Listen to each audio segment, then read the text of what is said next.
I am the ocean. I'm water. I'm most of this planet. I shaped it. Every stream, every cloud, and every raindrop, it all comes back to me. One way or another, every living thing here needs me. I'm the source. I'm what they crawled out of. Humans, they're no different. I don't owe them a thing.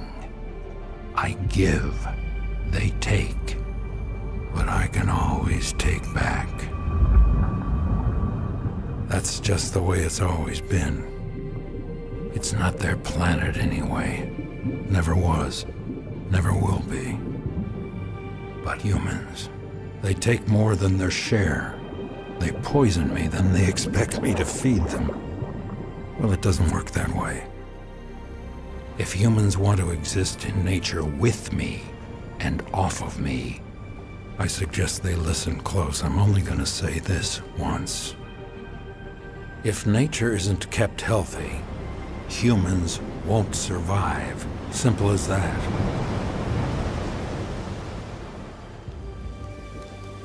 Me, I could give a damn with or without humans. I'm the ocean. I covered this entire planet once, and I can always cover it again. That's all I have to say.